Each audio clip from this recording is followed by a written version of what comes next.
Oke, baiklah. Assalamualaikum warahmatullahi wabarakatuh. Kembali dengan Buana 79, salam semangat selalu untuk seluruh pelajar di Indonesia, baik dari Sabang sampai Merauke, dari Miangas hingga Pulau Rote. Ya, kita lanjutkan untuk proses pembuatan laporan keuangan dengan menggunakan aplikasi akuntansi yaitu Mayop Accounting dari CV Lawu Aksesoris. Ya, dimana pada pertemuan sebelumnya kita sudah sampai pada proses tahapan input data akun atau memasukkan data akun ke dalam aplikasi Mayop. Nah, pada pertemuan kali ini yang pertama saya akan bahas terkait bagaimana cara memasukkan saldo awal ya. Dimana saldo awal ini bisa kita lihat di soal. Ya, ini adalah daftar akun yang sebelumnya kita sudah berhasil kita input ke dalam aplikasi Mayop. Nah, tahapan sekarang kita akan coba masukkan untuk saldo awal atau trial balance 30 November ini sebagai saldo awal untuk masing-masing akun yang nama akunnya sudah kita masukkan pada pertemuan sebelumnya. Nah, setelah memasukkan data akun itu, nanti kita akan coba mengatur daftar pajak ya, mengatur daftar pajak atau membuat daftar pajak, dan yang terakhir kita akan coba melakukan link akun pada tahapan terakhir nanti. Oke, langsung saja untuk mempersingkat waktu kita langsung untuk memasukkan daftar saldo awal ya atau trial balance 30 November ini sebagai saldo awal untuk masing-masing akun. Nah, untuk mempermudah proses di sini saya akan coba belah akunnya menjadi dua. Nah, cara memasukkan saldo awal atau menginput saldo awal untuk masing-masing akun ini caranya adalah kita masuk ke tab menu setup ya. Perhatikan, pastikan bahwa kalian sudah masuk ke command center seperti ini. Kita masuk ke menu setup, lalu masuk ke balance dan pilih untuk akun opening balance. Oke, ya saya belah seperti ini biar mudah menginputnya. Nah, setelah tampilan seperti ini ya, tampilan untuk memasukkan saldo, maka kita akan coba untuk memasukkan masing-masing saldo awal akun ini. Yang pertama kita mulai dari saldo awal untuk akun yang kategorinya saldo awal dari kode akun yang pertama adalah kode 1 ya, dimana untuk masing-masing akun yang yang kode akunnya awal 1 itu dimulai dari cash in bank sampai dengan equipment akumulasi depreciation. Oke, untuk memasukkan saldo awal ini yang perlu kalian perhatikan adalah kalian harus tahu saldo normal dari akun yang masuk dalam kategori kode 1 ini, bahwa kategori untuk kode akun 1 itu adalah masuk dalam kategori harta, dimana kita tahu sama-sama untuk akun harta saldo normalnya ada di sisi sebelah debit, sehingga di sini kalau kita lihat di dalam daftar saldo ini yang di sisi debit maka kita nanti memasukkan normal, dan apabila ada saldo kredit ya, dimana untuk akun yang masuk kategori harta ternyata saldonya ada di kredit seperti ini, maka ini bisa disebut sebagai saldo akun kontra. Dan memasukkan saldo akun kontra kita akan gunakan tanda min untuk memasukkan nilainya nanti. Oke, langsung saja untuk mempermudah sini untuk memberikan contoh supaya lebih detail, kita langsung saja mulai dari saldo cash in bank. Oke, dimana di sini cash in bank nilainya adalah 806 juta 734.000 ya, seperti ini. Jadi memasukkannya jangan pakai titik, jangan pakai koma, jadi langsung saja kalian memasukkan normal seperti ini. Saat kalian enter maka otomatis dia akan ada pemisah ribuan nanti, otomatis seperti ini.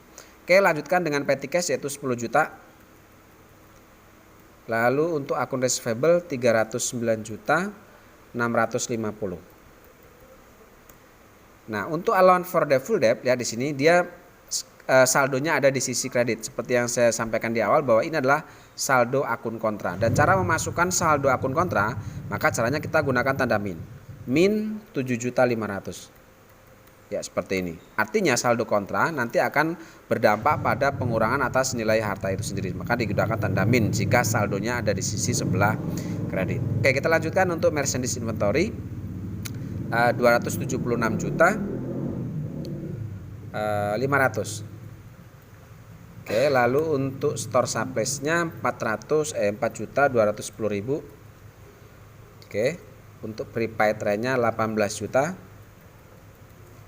Lalu 3.200.000. Ya, VAT-nya kosong. Lanjut, land-nya adalah 700 juta.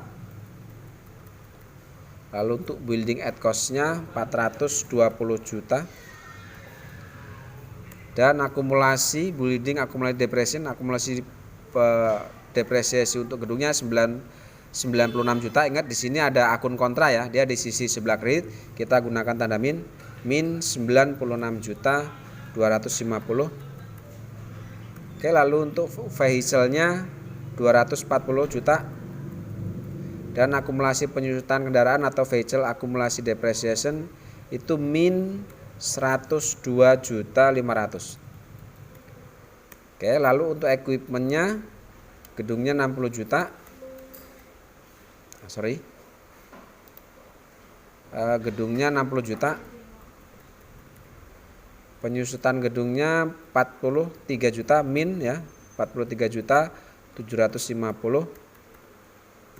Ya, selesai. Sekarang kita masuk di kode 2 atau yang masuk kategori akun hutang. Kita masuk di sini. Ya, kode 2 berarti yang ini yang mulai dari akun payable sampai dengan Mandiri Bank Loan. Kita masukkan nilai saldonya. Oke, kita tahu sama-sama bahwa untuk saldo akun yang kode awalnya 2 ini, yang ini berarti ya, ini saldo normalnya ada di sisi sebelah kredit. Saldo normalnya sekali lagi ada di sisi sebelah kredit. Sehingga karena normalnya di kredit dan ini kita lihat saldonya semua di kredit, maka kita pun memasukkannya positif. Tetapi apabila di kode akun 2 ini ada saldo di sisi debit, maka kebalikan dengan harta. Apabila ada saldo yang masuk kategori akun kode 2 ini ternyata ada di debit, maka disebut sebagai saldo kontra. Walaupun saldonya di debit, maka kita memasukkan ke dalam mayopnya juga gunakan min karena saldo kontra. Karena normalnya hutang itu ada di sisi sebelah kredit. Sehingga karena normalnya kredit, maka ini kita masukkan secara normal semua mulai dari akun payable ini. Oke, kita masukkan untuk akun payable itu adalah 43 juta. Untuk akun payable 328 juta. 328 juta 350. Ya. Lalu untuk accrued expense-nya 4 juta 300. Oke, 2 juta 80.000. Untuk VAT payable-nya 4 juta 465. VAT out-nya kosong, Bank Mandiri Loan 250.000 juta, Ya. Oke, lalu untuk owner kapitalnya kode 3 ya. Saldo normal dari kode akun 3 itu adalah kredit. Kalau kita perhatikan di sini ada 3 akun, owner capital, preferred dan income summary. Ini saldonya ada satu. Untuk owner capitalnya ada di sisi sebelah kredit. Oke, kita masukkan normal karena saldo normal kode akun 3 itu adalah kredit. 1.578.059.000. Ya, seperti ini. Lalu kita masuk ke akun kode 4 ya, mulai dari sales of merchandise sampai dengan commission revenue di sini. Oke, saldo normal kode 4 itu pun sama, dia ada di sisi sebelah kredit. Apabila ada kode akun yang kategori kode 4 ternyata ada di debit, maka dia masuk kategori saldo kontra. Di sini kalau kita lihat ada sales discount dan sales return. Nah, 2 akun ini otomatis masuk dalam kategori saldo akun kontra. Karena normalnya saldo akun yang kode 4 itu adalah kredit. Sehingga nanti kita memasukkannya untuk sales discount dan sales return. Ini kita gunakan tanda min. Oke, kita mulai memasukkan untuk sales of merchandise di sini. Di situ saldonya adalah 2 miliar 110 juta ya, 2 miliar 110 juta. Oke, untuk service revenue 38 juta 500. Ya, untuk freight-nya kosong. Oke, sales discount kita lihat ini ada di sisi sebelah debit, dia masuk kategori akun kontra. Maka kita masukkan gunakan tanda min 8 juta 850. Dan begitupun dengan sales return itu kita gunakan min 21 juta 100. Ya, sekali lagi saya sampaikan bahwa kenapa kita gunakan min ya kalau saldo kontra, karena memang nilai atau hakikatnya saldo kontra itu akan mengurangi dengan saldo normal. Oke, sekarang kita masuk ke kode akun 5 atau cost of goods sold, bahwa saldo normal cost of goods sold itu ada di sisi sebelah debit. Sehingga kalau kita lihat di sini ada 2 akun untuk yang masuk kategori cost of goods sold, itu ada cost of goods sold itu sendiri dan freight paid. Ada 2 di sini. Dan di sini kalau kita lihat saldonya di debit semua, maka kita masukkan normal semua di sini. Oke, untuk cost of goods sold sendiri 1 miliar 266 juta. Lalu untuk freight paid-nya 25 juta 320. Ya, selesai. Kita masuk kode 6 atau kode akun beban operasional. Kalau beban operasional normalnya dia ada di sisi debit. Kalau kita lihat di sini kita lihat akunnya adalah advertising expense sampai dengan wages and salaries. Dia saldonya ada di debit semua. Sehingga kita masukkan normal semua. Mulai dari advertising expense ini. Oke, 26.700. Kemudian 26.700, kemudian 47.300. Lalu 6 juta, 18.250. Lalu 16.500. Bad debt expense kosong. Lalu masuk ke depreciation expense 60.050.000. 500.000, sorry. 60.500.000. Lalu untuk insurance expense 1.600.000. Ya, untuk wages and salary sendiri 196.680.000. Ya, selesai. Kita masuk ke kode akun 8 atau pendapatan di luar operasional. Di sini ada 3 akun ya.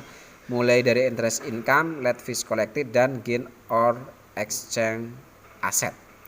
Oke, kita lihat di sini yang ada saldonya hanya interest income. Saldo normal pendapatan ada di sisi sebelah kredit, sehingga kita masukkan normal untuk interest income ini atau pendapatan di luar usaha, yaitu 8.410.000. Ya, seperti ini. Lanjut ke saldo akun nomor 9 atau kode akun yang awalnya 9. Di sini kita lihat kode akun 9 itu dari interest expense sampai loss on exchange assetnya. Oke, kita mulai di sini bahwa saldo normal beban itu pastinya debit ya, karena ini debit semua, maka kita masukkan normal mulai dari interest expense. Oke, dari sini interest expense, sorry, berarti yang ini ya. Oke, kita masukkan interest expense itu nilainya 5 juta. Oke, 5.480.000. Lalu bank service charge itu 4.510.000. Dan yang terakhir ada income tax expense, ini nilainya 21 juta. 21.100.000. Ya. Oke, selesai. Kita lihat di sini ternyata kalau kita lihat ada selisih 20.000. Nah, mungkin kita cek di sini ada kesalahan penulisan, mungkin kelebihan angka 0 atau dan seterusnya. Kita coba cek kembali apakah memang saldo awal ini ada salah atau gimana. Kita cek dari sini.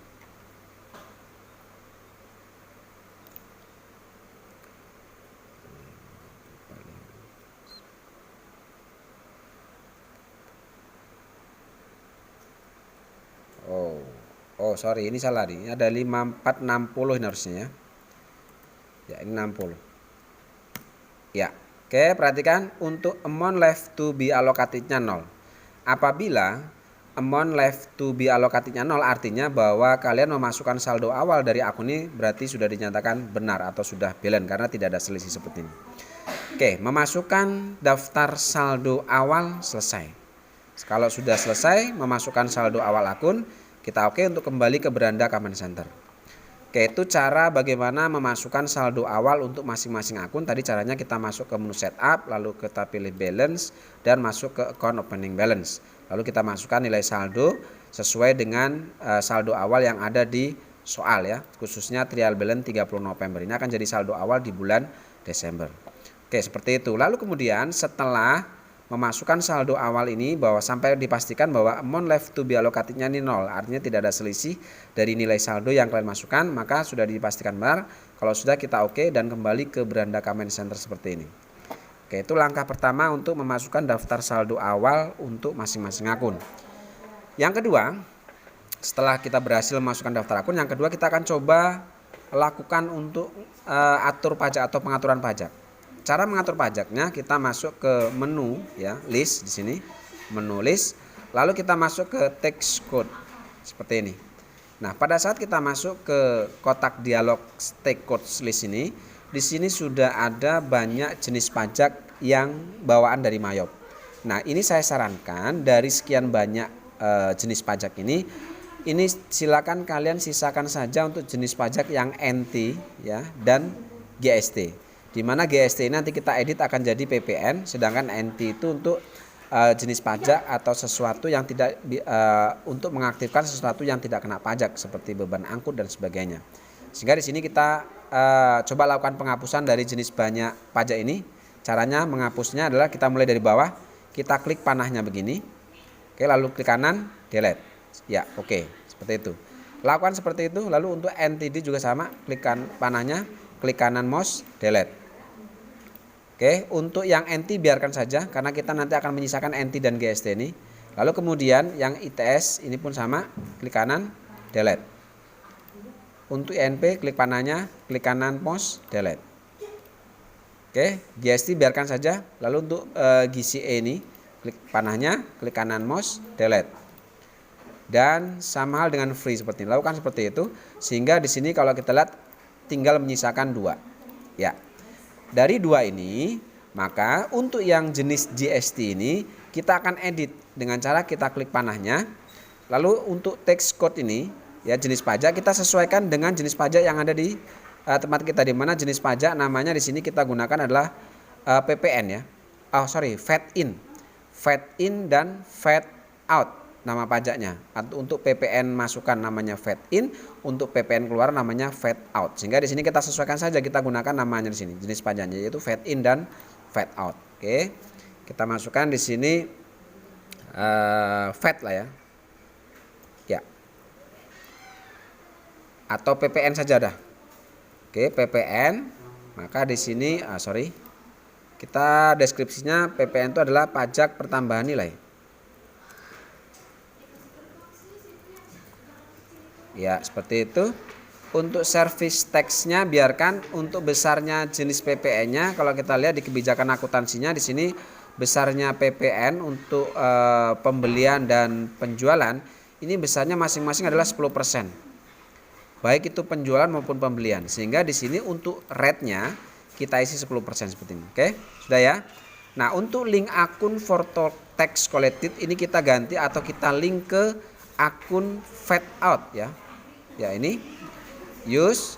Lalu untuk link akun for tax paid kita link ke akun VAT in. Ya, seperti ini. Kemudian setelah itu baru kita oke. Ya. Selesai, seperti itu cara ngeditnya. Kalau sudah kita close. Oke, itu cara pengaturan pajak. Lalu yang ketiga, yang terakhir kita akan coba lakukan link akun ya, baik itu link akun bank, link penjualan, pembelian dan seterusnya. Nah, cara melakukan link akun, kita masuk ke menu setup, lalu kita pilih link akun. Kita mulai dulu yang pertama adalah link akun untuk banking, untuk akun and banking akun. Caranya klik seperti ini. Oke, pastikan bahwa di sini tolong usahakan ini jangan diotak-atik, ini otomatis ya. Ini seperti yang tadi saya sampaikan di awal kemarin ya, bahwa untuk elektronik link akun ini jangan diotak-atik karena dia otomatis akan ngelink ke sini. Kemudian untuk bank akun for on deposit fund ini pastikan sudah ngelink ke akun petty cash. Kalau sudah seperti ini, sudah pasti seperti ini, maka kita oke. Oke, itu yang pertama, link akun untuk akun bank. Sekarang kita lakukan untuk link akun penjualan atau sales akun. Klik seperti ini. Pastikan bahwa untuk aset akun for tracking receivable ini aktif atau ngelink ke akun receivable. Dan untuk bank akun for customer receipt ini pastikan kita gunakan akun cash in bank. Oke, lalu kita masuk ke sini. Yang pertama, I charge freight on sales. Ini jika ada denda keterlambatan membayar piutang, ini kita hubungkan ke situ, ke akun itu. Oke, kita checklist, kemudian income akun for freight. Ya. Ini kita link ke akun denda keterlambatan membayar piutang. Maka di sini kita gunakan late fees collected. Oke, lalu kemudian untuk I track deposit collected from customer, apakah ada uang muka? Nah, kalau kita lihat di sini tidak ada uang muka, maka kita biarkan saja. Lalu yang ketiga ada I give discount for early payment. Ini jika ada diskon untuk pembayaran piutang ya, kita berikan diskon. Apakah ada sales diskon? Kita cek di sini, kita checklist dulu. Lalu kita klik panahnya. Lalu kita cari apakah ada sales diskon di sini. Oh, di sini ada. Berarti kita gunakan link akun sales diskon. Ya ini maksudnya seperti ini, maksudnya agar pada saat ada perhitungan potongan penjualan, maka ini otomatis akan menghitung secara otomatis seperti itu jika kita link seperti ini. Oke, lalu I assist charge for late payment, ini jika ada denda keterlambatan membayar piutang. Jika ada akun denda keterlambatan membayar piutang, maka ini bisa kita link juga. Oke, kita klik di sini, kita lihat di sini apakah ada denda. Oke, di sini kita lihat bahwa denda keterlambatan membayar piutang itu masuk ke akun kode 8, yaitu late fees collected ya. Denda keterlambatan membayar piutang.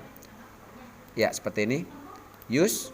Oke, perhatikan untuk yang pertama, sorry tadi ini maksudnya beban angkut ya. Freight collected ini apakah ada beban angkut ya? Ini salah ini. Kita cari di kode 4 apakah, oh ya harusnya masuknya ke sini, freight collected ini. Ya, sorry, ini maksudnya akun beban angkut ini ya, bukan denda. Oke. Ini untuk link akun jika ada penjualan ya.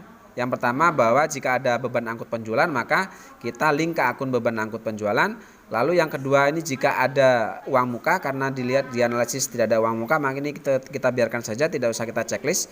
Yang ketiga ini jika kita memberikan diskon penjualan maka kita link ke akun diskon penjualan. Dan yang terakhir, apabila ada denda atas keterlambatan membayar piutang, ini pun harus kita link ke akun denda keterlambatan membayar piutang atau late fees collected. Oke, lalu terminnya langsung saja kita atur di sini terminnya ya. Untuk payment is due-nya kita klik dengan atau aktifkan in a given of day. Diskon day-nya kita lihat di sini apakah diskon day-nya, kita lihat untuk penjualan, kebijakan akuntansi penjualan, kalau kita lihat di sini kita akan membayar atau memberikan diskon apabila, kalau kita lihat di sini terminnya ya, penjualan itu adalah 2/10 N/30. Ada 2 hari, 2/10 termin pembayaran 2/10 N/30. Ini artinya jika kita menerima pembayaran piutang kurang dari 10 hari atau 10 hari, kita memberikan potongan 2%. Oke, di sini berarti ada 10 hari waktu diskonnya. Kita masukkan diskon day-nya 10 hari. Untuk balance due atau masa piutang atau masa kita memberikan waktu utang kepada customer itu ada 30 hari. Berarti kita masukkan 30 hari di sini. Lalu diskon for early payment itu besarnya diskon yang kita berikan apabila ada customer yang membayar kurang dari 10 hari. Kita lihat di sini adalah 2/10, berarti kita memberikan diskon dulu 2% ya. Kita masukkan 2%. Monthly charge for late payment, denda keterlambatan. Apabila ada denda, kita masuk lagi. Ini apabila ada denda, apakah denda? Apabila ada denda, apabila ada keterlambatan membayar piutang, kita kasih denda di sini 1%. Ya, 1%, kita masukkan 1% di sini. Ya, seperti itu. Oke, pastikan take code-nya di sini aja adalah PPN semua. Untuk freight tax code ini harusnya NT ya, jangan diaktifkan. Kalau beban angkut penjualan tidak kena pajak, yang kena pajak adalah penjualannya. Oke, itu pengaturan termin untuk penjualan. Jadi saya sarankan saat mengatur link akun penjualan, maka termin penjualan pun harus kita aktifkan sekalian situ. Dan termin ini bisa kalian lihat di kebijakan akuntansi. Oke, selesai. Sekarang kita masuk ke link akun terkait pembelian. Ya, ini pun hampir mirip-mirip dengan penjualan tadi ya, bahwa pastikan di sini untuk link akun pembelian, untuk liability akun for tracking payable, pastikan ini kita gunakan akun payable, dan bank akun to paying bill-nya kita gunakan cash in bank. Oke, kita masuk ke sini. I can receive item without supplier bill, ini biarkan saja, diabaikan saja. I pay freight on purchase, ini jika ada beban angkut pembelian. Kita lihat, kita checklist dulu, kita masuk ke drop down-nya. Apakah ada beban angkut pembelian? Oke, di sini kita lihat kode 5 ada freight paid. Oke, kita klik, kita use. Lalu kemudian I track deposit, ini tidak ada uang muka pembelian ya, jadi abaikan saja. Kita masuk ke I take diskon. Apakah kita mendapatkan diskon apabila kita membayar utang lebih cepat di sini? Kita lihat ada diskon kah di sini? Oh, ternyata di sini tidak ada diskon pembelian ya. Berarti karena tidak ada. Kalau ada biasanya di kode 5 atau kode 9 mungkin. Nah, di kode 5 pun nggak ada, di kode 9 juga nggak ada. Artinya tidak ada diskon pembelian. Ini berarti kita abaikan, kita jangan checklist. I pay charge for late payment. Ini jika ada denda keterlambatan kita membayar utang. Kita lihat di kode 9 ya. Oh, di kode 9 ada late fees expense. Ya, atau beban atau denda keterlambatan atau beban denda di sini ya. Late fees expense. Ini beban denda untuk keterlambatan membayar utang maksudnya. Oke, kita use. Ya, oke. Setelah itu baru kita atur termin pembeliannya. Kita klik terminnya. Sama seperti tadi kita pilih in a given of day. Diskon day-nya pastinya di sini untuk pembeliannya, kebijakannya kita lihat diskon day-nya adalah 10 hari. Oke. Waktu diskonnya kita dikasih waktu 10 hari. Kemudian besarnya diskon balance due-nya atau masa hutangnya kita lihat kita dikasih waktu 30 hari di sini. Lihat 3/10 N/30 berarti masa hutangnya kita dikasih waktu 30 hari. Kemudian besarnya diskon jika kita membayar lebih cepat, ini kita diberikan diskon 3% karena 3/10. Oke, 3%. Kita masuk 3%. Dan jangan lupa untuk beban angkut pembelian ini tidak dikenakan pajak, maka di sini jangan sampai PPN aktif. Kita aktifkan yang NT ya. Not reportable di sini. Oke, use. Ya, kalau sudah baru kita oke. Ya, selesai untuk mengatur link akun pembelian. Ya, selesai. Jadi, saya rasa karena panjangnya durasi untuk pertemuan kali ini, cukup kita bahas terkait bagaimana cara memasukkan saldo awal masing-masing akun.